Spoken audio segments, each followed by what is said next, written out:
Assalamualaikum warahmatullahi wabarakatuh.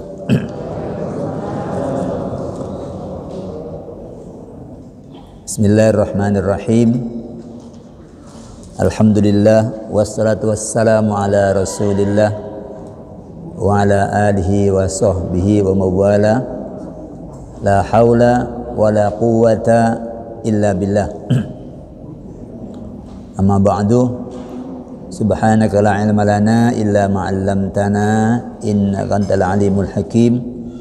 Allahumma arinal haqqa haqqan warzuqna husna ittiba'i wa arinal batila batila warzuqna husna ijtinabih.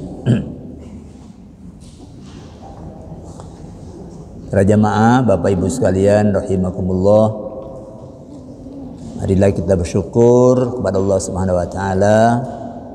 Pagi hari ini kita semua diparingi sehat walafiat. Kita diparingi petunjuk oleh Allah Subhanahu wa taala. Kembali pagi hari ini kita dapat melaksanakan ibadah salat subuh.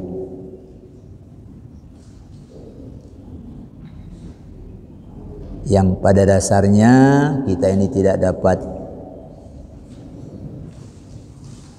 menghindari maksiat dan tidak punya kekuatan untuk melakukan taat kecuali dengan pertolongan Allah Subhanahu wa taala.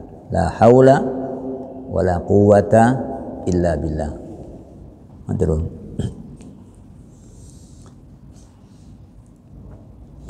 Para jamaah, memenuhi harapan sebagian jamaah, kajian kita pagi hari ini, sebelum lebih lanjut mengkaji tema fikih salat berikutnya, kita perlu memantapkan pemahaman kita tentang kaifiyah berdiri, rukuk, i'tidal, dan sujud, itu dengan contoh prakteknya.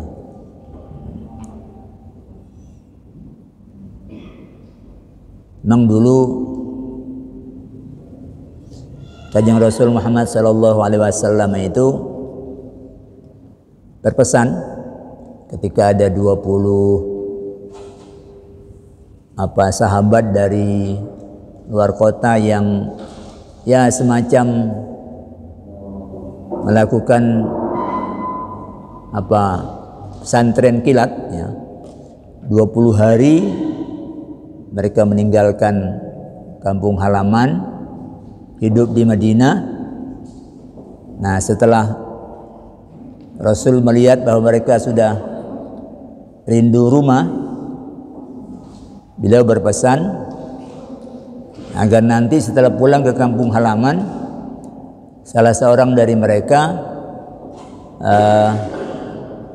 ada yang mengumandangkan adzan, kemudian yang paling senior mengimami mereka, dan Rasul menyatakan, "Sallu kama ra'aitumuni usalli." Salatlah kalian sebagaimana kalian melihat aku salat. Jadi ada amalan yang jadi contoh ya. Di samping pengajaran yang beliau kemukakan dalam bentuk lisan, kemudian yang berkenaan dengan gerakan fisik, itu Rasulullah perintahkan, salatlah kalian sebagaimana kalian melihat aku salat. Jadi dalam Islam itu memang ada amalan yang ada dalilnya, kemudian ada contohnya. Dan contohnya itu diperintah untuk lakukan seperti itu. Ada amalan dan ada contohnya, tapi tidak harus seperti contoh itu, tidak harus persis seperti contoh itu. Ya. Kalau yang pertama tadi seperti sholat, ibadah haji, itu seperti contoh Nabi. Ya. Kemudian yang kedua ini ada contoh dari Nabi, tetapi tidak harus seperti itu. Semisal zakat fitrah. Kalau zakat fitrah itu Nabi menunaikannya dalam bentuk kurma dan dalam bentuk gandum. Nah, kita itu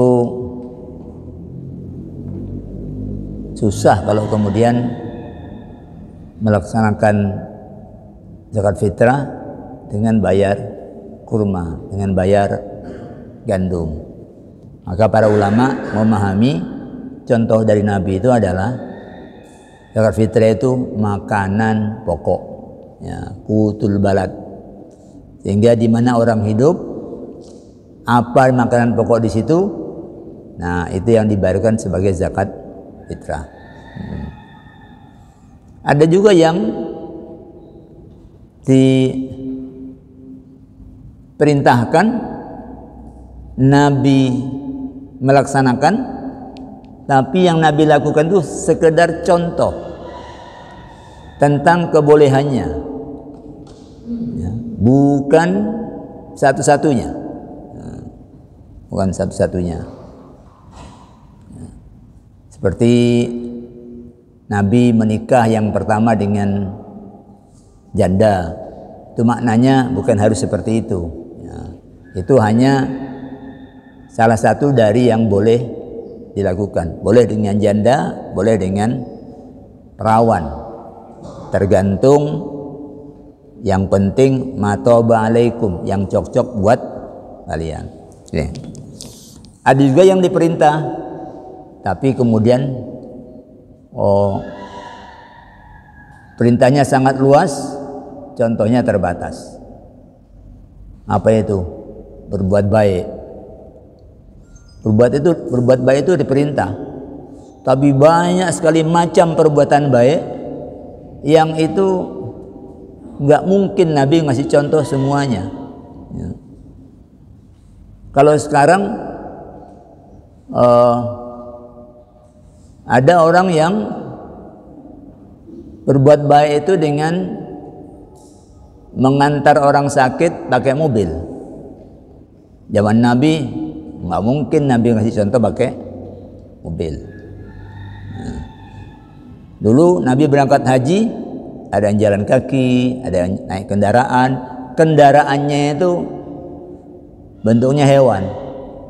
Kalau sekarang mungkin masih ada yang naik hewan, unta atau kuda, tapi banyak yang naik besi.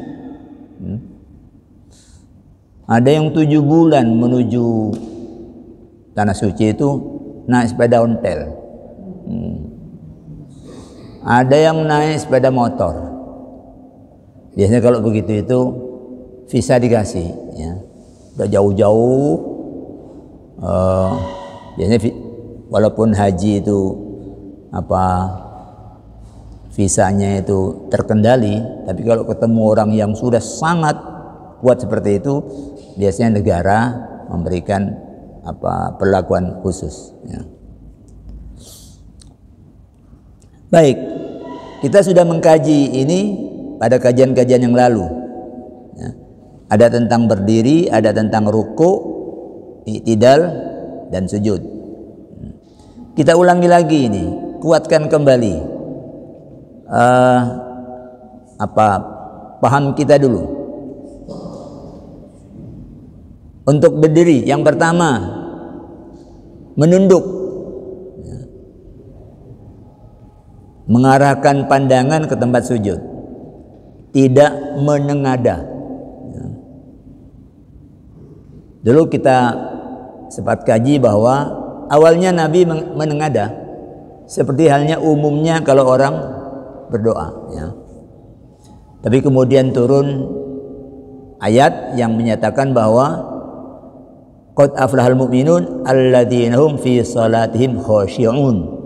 Nah, sejak itu kemudian Nabi menunduk. Sementara menunduknya Nabi itu tidak segera diikuti oleh banyak orang, perubahannya lambat, ya. Hingga Nabi menyatakan, hendaklah orang-orang itu berhenti, ya, mengangkat pandangannya ke langit fi shalah, dalam salat. Aula tarji'u ilaihim, atau nanti pandangannya itu tidak kembali lagi kepada dia. Itu dulu pernah kita singgung, ya. Ternyata ancaman ini bukan hanya ancaman ghaib, itu bisa terjadi, ya. Karena danga rutin itu bisa membuat saraf mata yang ada di belakang ini bisa kejepit, dan itu bisa membuat tekanan mata jadi tinggi. Itu yang namanya glukoma. Secara perlahan itu glukoma itu mengantar penderitanya itu menuju berkurangnya penglihatan dan bisa berujung pada kebutaan. Jadi nunduk. Yang kedua, ketika takbiratul ihram, mengangkat dua tangan. Nah, ini tingginya seberapa? Ini ada 4 pilihan.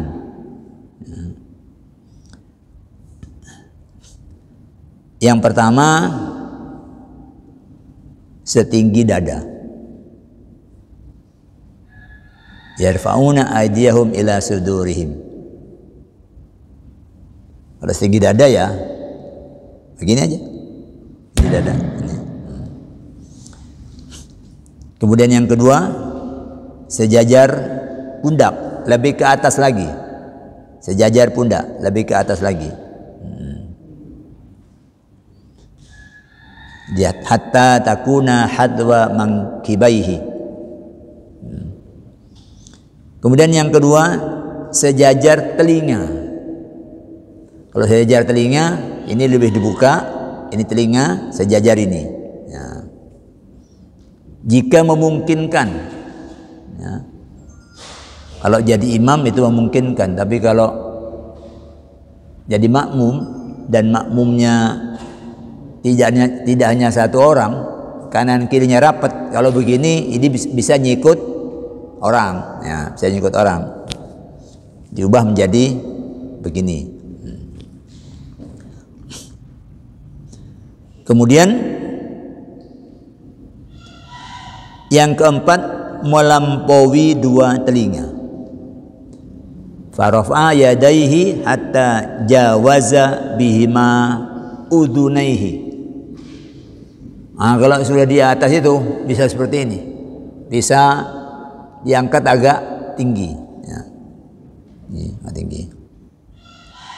Menunduk, angkat tangan dengan ketinggian yang bisa dipilih sesuai dengan sikon, ya. Yang ketiga, memosisikan tangan kanan di atas punggung telapak tangan kiri, pergelangan dan lengan bagian bawah, sambil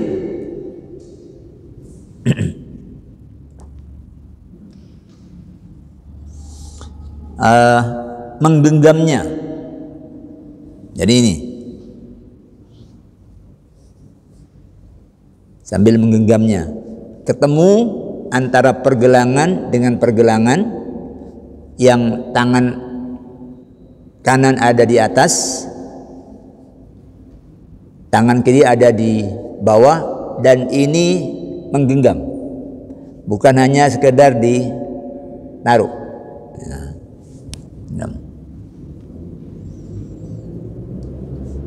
Nah, setelah itu kedua tangan tadi itu diletakkan, pilihannya bisa macam-macam. Yang pertama di bawah dada atas. Dada atas itu ini dada atas. Apa ini namanya ini? Tulang ini loh. Ini dada atas. Karena ada perintah fasholli li rabbika wanhar. Salatlah kamu karena Allah. Wanhar itu ada yang memaknai menaruh kedua tangan di bawah nahar. Ya. An-nahru itu maknanya menyembelih hewan di pangkal leher. Di pangkal leher. Ya. Ini. Kalau unta itu di tempat naruh kalung, unta kan lehernya panjang. Kalau taruh kalung itu akan jatuh ke wilayah batas leher paling bawah. Nah, ini di bawah itu. Di bawah ini. Di dada bagian atas. Kemudian yang kedua di dada, turun sedikit di bawahnya, ala sadrihi, atau di atas pusar, turun lagi. Ya. Di atas pusar ini boleh disebut apa namanya itu? Ya seputar ulu hati, seputar ulu hati.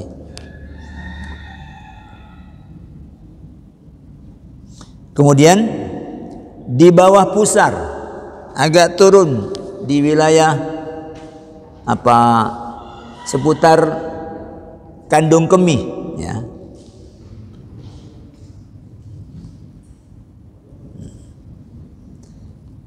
Kemudian pilihan yang terakhir membiarkan keduanya lepas menggantung ke bawah.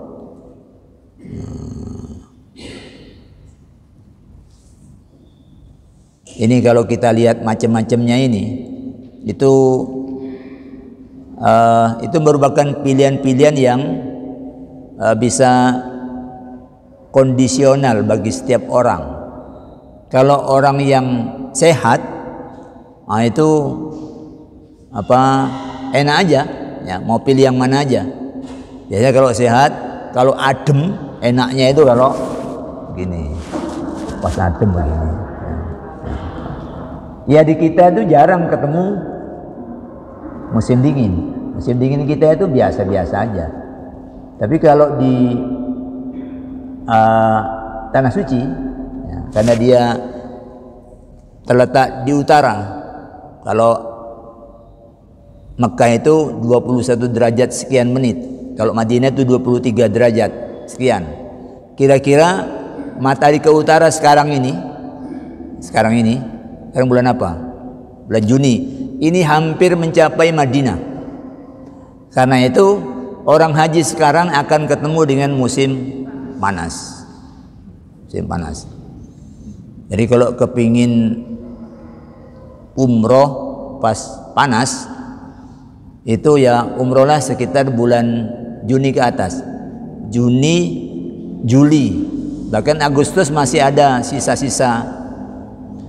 Dan itu di bulan-bulan Agustus itu yang namanya kurma itu pas sedang matang. Sedang matang kurma itu. Jadi kalau bulan-bulan Desember mau cari kurma yang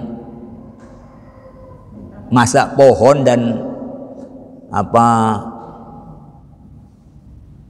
seperti kalau kita baru ngunduh mangga itu nggak ada, ya, karena itu belum waktunya matang.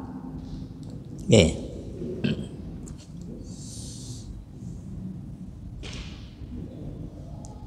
Kalau yang agak ke bawah itu kalau ininya ada orang yang kalau ditekuk sakit kan, sehingga samburat sehingga bisa rotok taruh di bawah.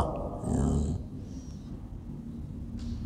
Kalau yang lepas, ini bisa jadi ada orang yang karena sesuatu sebab dia itu posisi dia begini itu lebih enak ketimbang dia begini. Ya. Jadi itu mencerminkan pilihan-pilihan mana yang mudah. Ya. Itu meletakkan kedua tangan. Ya. Ini yang lepas itu hatta yukirra kullu azmin fi maudihi mu'tadilan. Itu berdiri sampai kemudian seluruh sendi tulang itu balik ke posisinya semula. Habis diangkat, turun, balik semula. Semula. Ini pilihan-pilihan. Ini kalau praktek, saya kira yang betul praktek ini yang kan ini ada 2 kamar ya, kamar perempuan, kamar laki-laki. Itu bisa enggak ibu salah seorang yang biasa dikerjakan seperti apa? Ibu bisa, ibu mau kalau berdiri sendakepnya seperti apa yang biasa dikerjakan sehari-hari? Oh ya, karena ibu-ibu ada di dalam ya, ada di dalam. Ya, ini ar-rusgu namanya, ini pergelangan tangan ini ketemu ya. Kemudian ini digenggam, lalu naruhnya tadi itu naruhnya bisa kayak begini.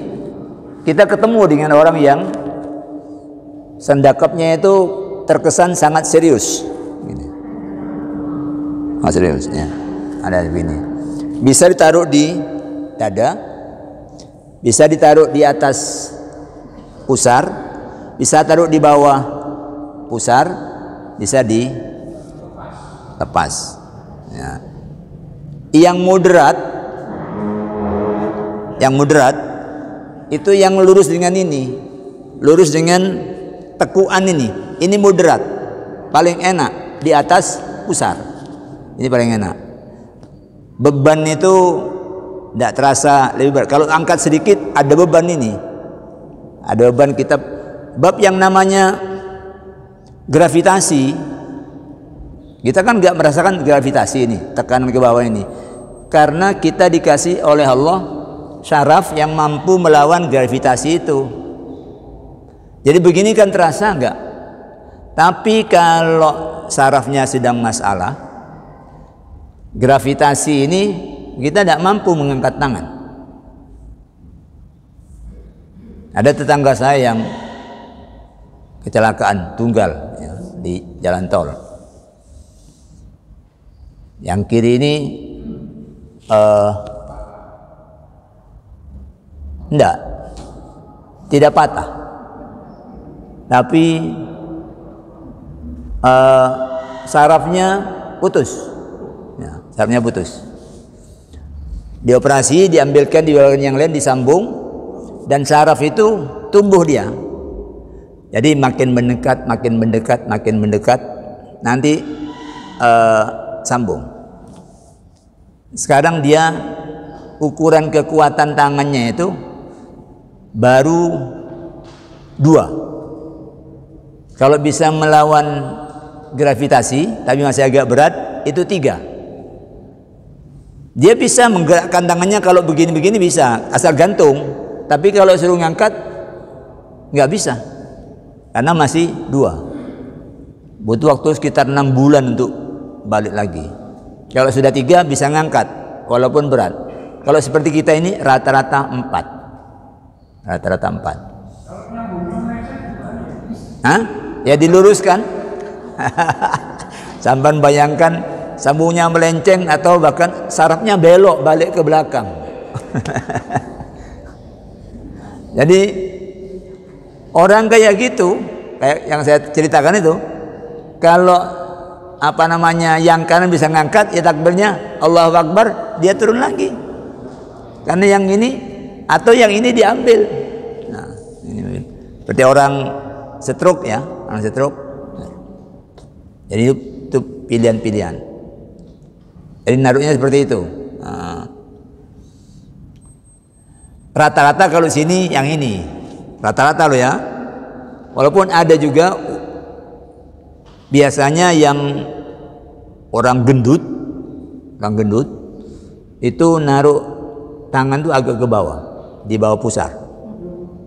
Barangkali karena begini ya, dia terkesan hanya taruh sini. Lebih enak taruh yang lebih ibarat gunung itu lebih ke bawah, ya, lebih ke bawah. Ya. Kalau ibu hamil gimana ketika hamil sholatnya? Tetap di atas ya? Ayah, ya wes. Ya. Oke, itu berdiri. Ya kita aja, lebih mengenal ragamnya agar supaya praktek yang bermacam-macam itu kita, oh ya berarti dia ikut yang ini. Tidak usah bilang, kamu kalau sendaku kok kayak orang kedinginan, tidak usah begitu. Ya, itu dia mengambil bagian dari ragam yang tersedia. Yang kedua, ruku. Yang penting ingat kita kembali. Pertama, mengangkat kedua tangan dengan bertakbir ketika akan ruku.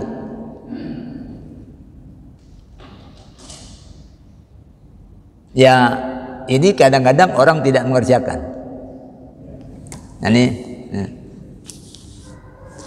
Allahu Akbar, kan ada begitu kan ya? Salat kalau aras-arasan gitu. Allah. Jadi tidak pakai angkat tangan. Kaifiah dari Nabi itu angkat tangan. Ya seperti yang tadi.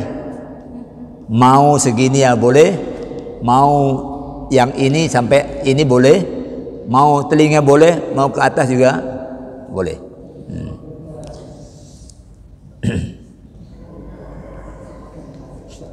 Yang kedua, meletakkan kedua telapak tangan pada kedua lutut dan menjulurkan punggung hingga rata. Jangan biarkan punggung itu nekuk, tapi dibikin rata. Biasanya kita itu kalau kerjanya banyak duduk, punggung itu akan lama-lama makin nunduk, itu makin nekuk, ya, makin nekuk. Kalau 5 kali, bukan 5 kali itu, minimal 17 kali diluruskan dengan ruku, itu akan membawa efek sehat untuk punggung kita. Kemudian tidak menunduk, ya. Kepala tidak menunduk dan tidak mendongak, sehingga kepala rata dengan punggung. Ya ukurannya itu kalau kita melihat ke depan lurus, nanti ketika nekuk 90 derajat mata kita juga lurus ke posisi di mana wajah kita menghadap. Ya. Jangan jungkel, juga jangan lihat bokongnya orang di depan. Nakalan iki mumpung wong gak ketok aku delok ae bokong ngarep iki. Nah, atau tertarik sama dompet yang taruh sini. Koyo dompetku biyen iki sing ilang.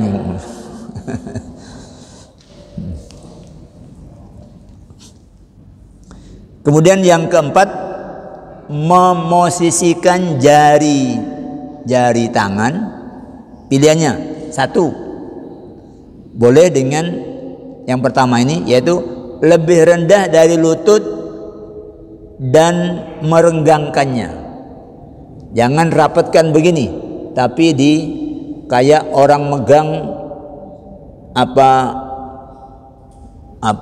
itu bola tenis. Ya, ini kan lutut ini kan ada anunya ini, ono kepalanya, ya.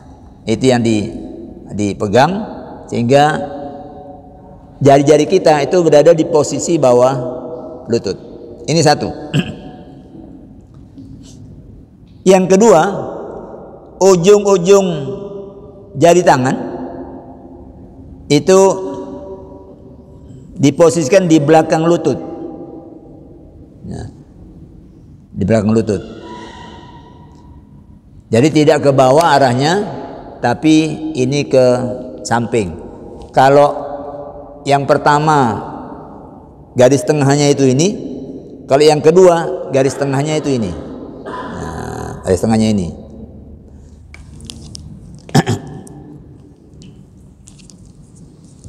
Ini. Kalau yang pertama tadi, ya, ini taruh di sini seperti ini, ya, seperti ini dibuka, kemudian kepala menghadap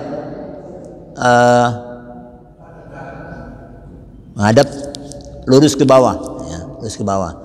Ini punggung itu jangan ditekuk begini, ya, tapi dipanjangkan, dijulurkan, ya, dijulurkan. Itu yang pertama. Yang kedua, ini ke samping, posisi tengahnya ini.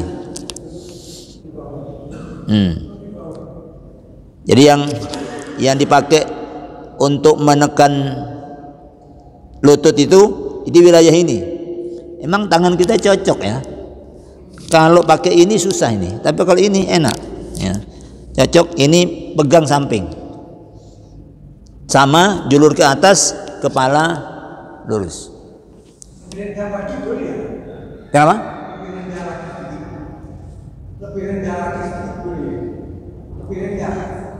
Nabi perintahkan itu, sallu kama ra'aitumuni usolli.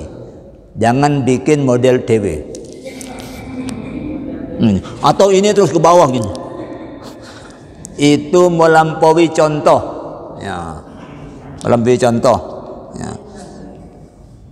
Jadi kalau sudah ada suruh kayak Nabi, ya sudah, jangan bikin model baru. Koyo aku ae, iki model kebon sari, rukuk koyo iki, jungkel ke bawah. Ibu pun sudah lihat ya? Oke. Lawang ada ini kok dibilang bisa lihat itu kan di mana itu, ya. Jadi saya menghadap ke sini aja. Oke, menghadap sana. Ini kalau yang model pertama, ini menghadap ke depan tangan ini. Ini paskan di apa ini? Helmnya lutut. Ini dibuka. Kemudian punggung diluruskan, kepala melihat ke bawah. Jangan melihat ke sini, melihat ke bawah. Ya kan, karena punggung diluruskan itu kurang lebihnya sama dengan tempat sujud, ya. Karena punggung amdada di otot, punggung seperti di otot, ya, seperti di otot. Kan kadang ada orang yang begini kan punggung kan, tapi begini itu ngotot punggung. Oke. Yang kedua, ini yang ditaruh sini. Tekanan berada di wilayah sini, bukan di tengah sini. Berada sini. Ini seperti ini. Nah, ini megang belakang yang ujung-ujung jari ada di belakang lutut. Seperti ini. Sampai kroso ini punya beban. Kedua kaki ini mendapat beban separuh badan yang ditekankan dengan kedua tangan sehingga memberati ini, dan itu nanti kroso ada sesuatu yang, ya, efeknya itu jadi enak. Karena ada orang yang kerjanya itu geraknya kurang, maka gerakan-gerakan salat setidaknya membantu dia untuk menggerakkan semua bagian tulang rangka, ya. Oke, itu rukuk. Yang ketiga i'tidal. Mengangkat kedua tangan ketika bangkit dari rukuk sambil bertasmi'. Tasmi' itu sami Allahu liman hamidah. Asalnya dulu takbir, ya. Itu sudah pernah kita singgung.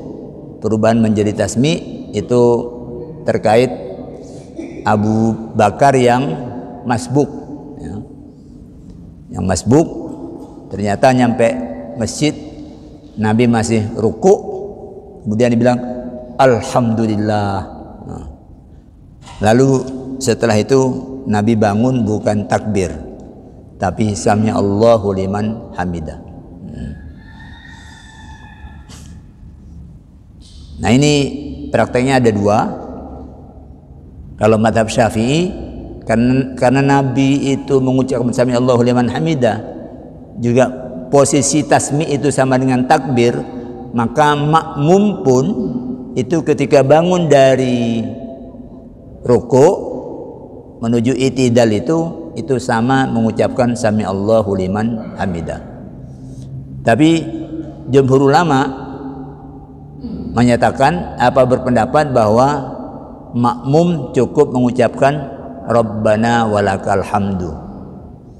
Ini yang dipraktekkan di Masjid Masjidil Haram sama Masjid Nabawi, karena di situ ada mukabbir. Di situ ada makmum yang berfungsi, mukabbir itu pengeras, berfungsi semacam pengeras suara. Mukabbir itu mukabbir saut, pengeras suara. Kalau dulu zaman Nabi kan tidak ada sound system, sehingga Nabi kalau bilang sami Allahu liman hamidah nggak nyampe ke belakang. Akhirnya ada yang mengucap Rabbana walakal hamd. Yang belakang tahu kalau ini sudah biar. Karena kalau yang depan kan bisa melihat imam, tapi kalau sayap samping, kalau kayak gini nggak bisa melihat imam. Maka dia mendeteksi gerakan imam itu melalui takbir intikal dan melalui tasmi'. Karena itu imam yang baik memperhatikan ini. Jangan dianggap takbirnya nggak ada gunanya.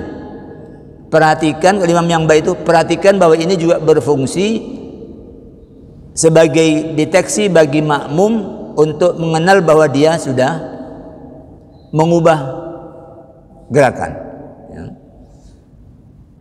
Jadi jangan takbir itu terus lagunya pencetai. Bangun dari sujud kedua menuju berdiri, Allahu Akbar. Iki lungguh apa tangi imam itu.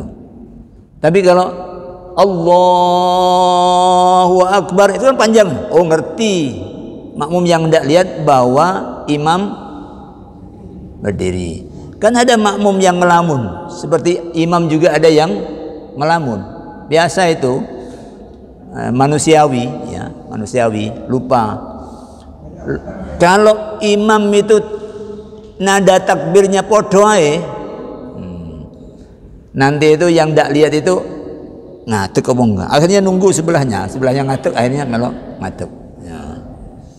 Penting ini jangan kalau hanya berdua makmumnya enak. Tapi kalau panjang kayak gini, imam harus memperhatikan bahwa jamaah butuh tahu terhadap bahwa dia sudah intakola, sudah berpindah dari satu gerakan ke gerakan yang lain, dan takbir itu yang berbeda nadanya, panjang pendeknya, diotot atau tidaknya itu membantu makmum mengenali mengenali dia pindah ke gerakan apa. Yang keempat, yang terakhir, sujud. Ini paling paling geras karena yang lalu ini. Badan bergerak turun menuju sujud dengan bertakbir.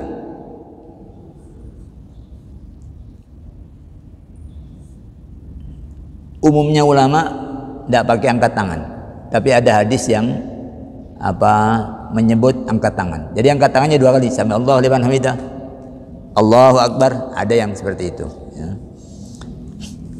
Di kita yang umum tidak pakai angkat tangan lagi ya. Kemudian yang kedua, yang pertama menyentuh lantai ketika turun itu boleh pilih kedua lutut sebelum kedua tangan, atau kedua tangan sebelum kedua lutut, asal tidak seperti unta yang akan duduk ya. Unta kalau mau duduk itu karena mereka memang keempat kakinya gini ya, kaki andaikan dianggap tangan, kedua kaki di belakang, yang di depan itu tangan. Unta itu kalau mau duduk ya, kalau mau duduk, karena kaki unta itu dengan kita itu berbeda. Kalau kita itu tangan kan begini, kalau kaki ke belakang, kaki kita itu tidak bisa, kaki kita ke depan kayak ini. Tapi kalau unta dua-duanya kayak gini ya. Kaki belakang itu ya tekuannya ke depan, kaki depan juga tekuannya ke depan. Kalau kita tekuan kaki ke belakang. Karena itu unta, sapi itu kalau nyepak ke depan nggak seberapa kuat. Tapi nyepak ke belakang, wah itu kalau kena kepala kita ada gegar otak itu. Sudah kadung terbiasa dengan sapinya, dia tiba-tiba selentik kena kepalanya, langsung pingsan, gegar otak kuat. Tapi kalau nyepak ke depan dia tidak seberapa kuat. Nah kita nyepak ke bola ke depan jauh, coba menghadap belakang, sepak bola itu angel ya, angel. Nah unta itu kalau mau duduk, yang ditekuk itu depan dulu ya, depan dulu. Oh sebentar, unta itu yang tangan ke belakang ya, yang tangan ke belakang, yang depan itu ke belakang, nekuk dulu sehingga dia jadi nungging. Habis itu yang belakang ditekuk baru. Nah model nungging itu begini, yang tangan turun dulu, sementara kaki belum, nungging begini. Ini model unta, ini baru yang ditaruh. Ini model unta. Model unta. Banyak yang sudah punya problem sini, modelnya itu pakai model itu. Ya. Tapi kalau itu memang berat, hanya itu yang mungkin ya tidak apa-apa. Ini semua kaifiyah ini berlaku dalam posisi normal. Tapi usahakan jangan itu. Kalau mau tangan yang nomor 1, kaki turun dulu itu begini, rapatkan, baruin tangan. Ini kelihatan lebih urut. Jadi yang bawah turun dulu seperti ini, baru yang di atasnya turun, baru kepala turun.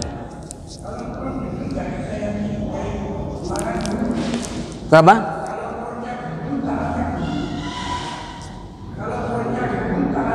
Oh kalau perutnya gendut, ya mau pilihan itu bisa ya. Yang penting jangan begini tadi itu. Nah, ini modelnya unta. Jadi yang tidak model unta, turun dulu, tangan dulu begini turunnya. Jadi turun bareng, tapi ini tangan dulu.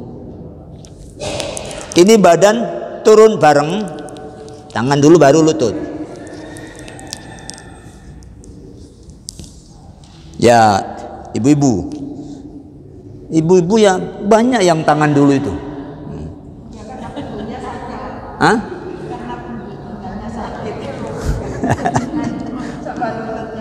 Iya, boleh jadi karena itu. Jadi kalau biasanya kalau Ini tangan tiba-tiba begini dulu ya. Yang model lutut dulu, yang umum, yang sehat-sehat biasanya kan begini. Nah, ini enak ini, karena tertib turunnya enak. Kalau yang tangan dulu tapi tidak seperti onta, ini turun bareng,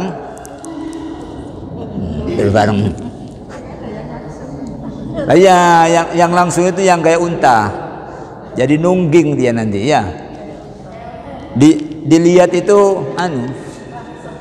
bahkan nanti model bangunnya juga begitu ya, tapi belum waktunya masuk bangun dari sujud.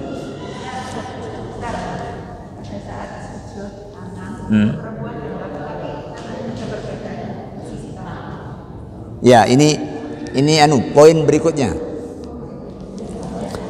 Ada sudah di sini ya. Itu tadi yang pertama menyentuh lantai, boleh 2 lutut dulu daripada tangan, atau boleh tangan dulu baru lutut, asalkan tidak seperti unta duduk. Yang ketiga, menegakkan kedua paha supaya pantat terangkat, merapatkannya atau merenggangkannya. Jadi jangan sujud seperti sujud orang yang sholat di tempat sempit. Sholat tempat sempit itu sholat tidak normal. Itu sujudnya bisa jadi pahanya tidak tegak, karena kepala dengan lutut itu hampir dekat ya, dekat. Bisa rapatkan, bisa renggangkan. Kemudian merapatkan kedua telapak kaki, menegakkannya dan menghadapkan jari-jarinya ke kiblat. Kemudian meletakkan kedua telapak tangan sejajar pundak atau sejajar wajah, merapatkan jari-jarinya, mengangkat kedua lengan, lengannya jangan ditempelkan ke tanah, kemudian merenggangkan kedua sikunya jangan dirapatkan ke lambung ya. Atau jika tidak mungkin, meletakkannya di atas kedua lutut. Lalu meletakkan dahi dan hidung di tanah, atau meletakkan dahi bagian atas tempat tumbuhnya rambut. Ya, ini bisa kondisional ya. Bisa kondisional. Oke. Jadi prakteknya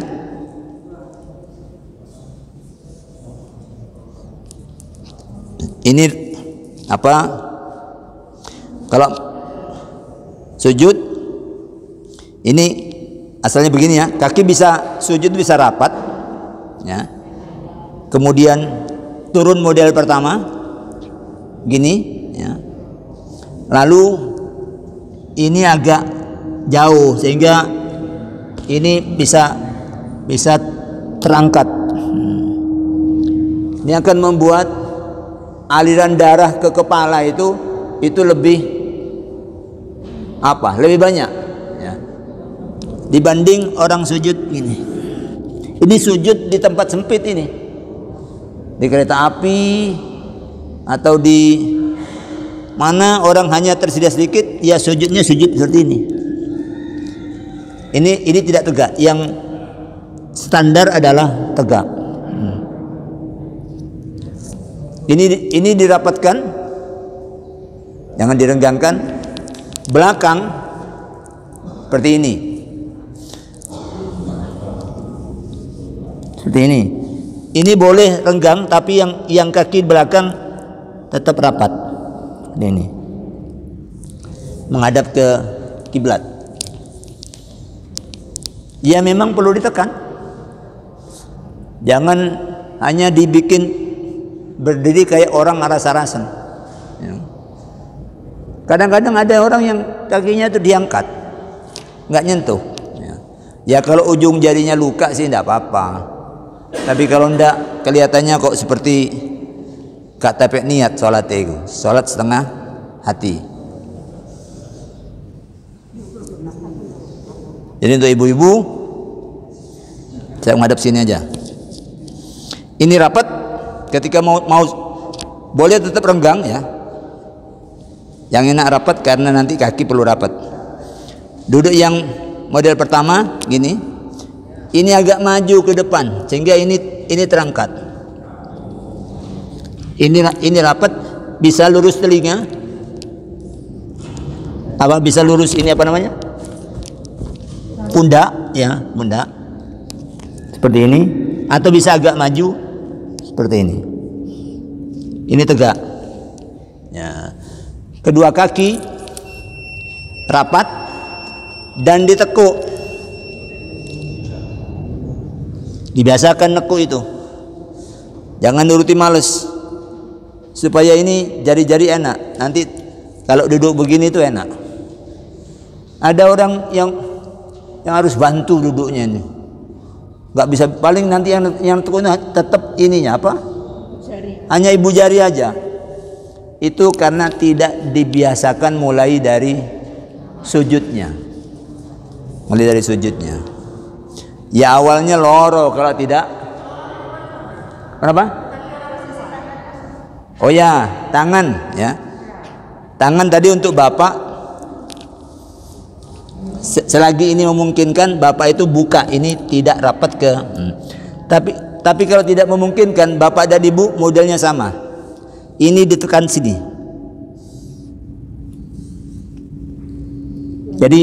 Jadi jangan taruh sini. Ini disandarkan ke sini. Gunakan kata Nabi kedua lutut untuk menjadi ya sandaran. Nah, ini yang perempuan. Ya. Jangan yang gini Bu ya. Nah. Itu sujudnya anak kecil. Si belajaran tuh, ya.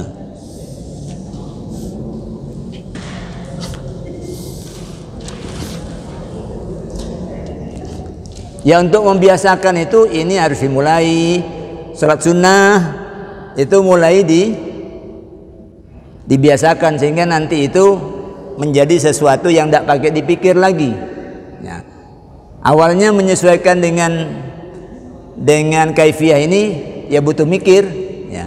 Masih keliru-keliru, tapi nanti perlahan-lahan akan menjadi kebiasaan. Ada yang perlu diklarifikasi?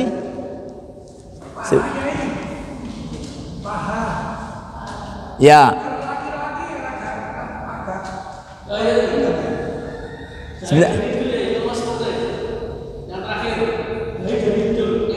Oh ya. Dahi dan hidung.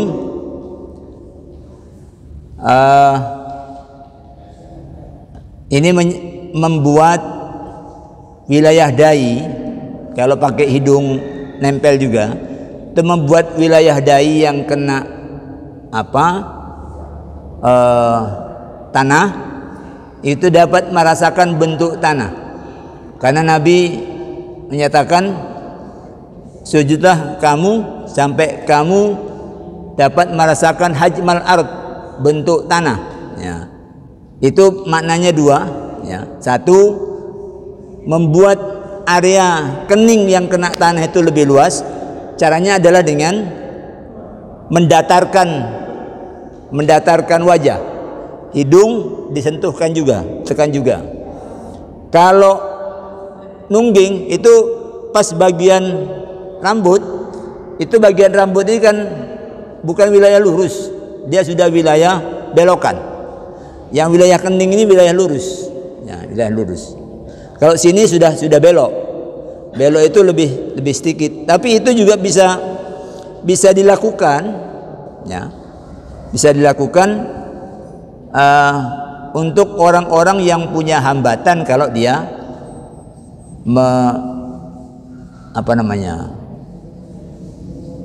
menempelkan kening secara lebih rata.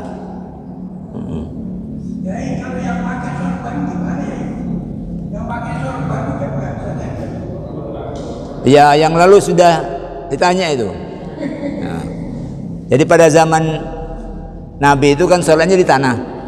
Kalau pas musim panas, karena Masjid Nabawi itu aslinya bukan semuanya nutup, yang nutup itu hanya bagian depan. Ya. Jadi bagian depan itu ada pada zaman-zaman awal itu pakai pelepah-pelepah kurma itu untuk tutupnya. Yang belakang masih bukaan. Kalau musim panas, lantai tanah itu kan yang tidak kuat. Dalam hadis digambarkan kami para sahabat yang tidak kuat dengan panasnya tanah itu menarik pakaiannya untuk jadi alas. Karena itu lalu ulama berpendapat walaupun di wilayah ini ada hail, ada penghalang, itu sah ya. Tapi mazhab Syafi'i itu pendapatnya ini jangan ada halangan, ini diangkat ya, jangan ada halangan. Jadi gitu ya, waktunya sudah lewat ini ya. Tinggal menyesuaikan praktek kita sholat dengan mana yang paling enak buat kita dari pilihan-pilihan tadi itu ya. Kalau yang sudah jalan seperti itu ya monggo dipertahankan, yang masih belum ikhtiarkan untuk menyesuaikan ya, supaya efeknya itu secara rohani sholat itu membuat tazkiyatun nafas, secara jasmani dia membawa pengaruh sehat untuk badan. Demikian, mudah-mudahan manfaat. Aqulu qauli hadza wa astaghfirullah li wa lakum. Wassalamualaikum warahmatullahi wabarakatuh.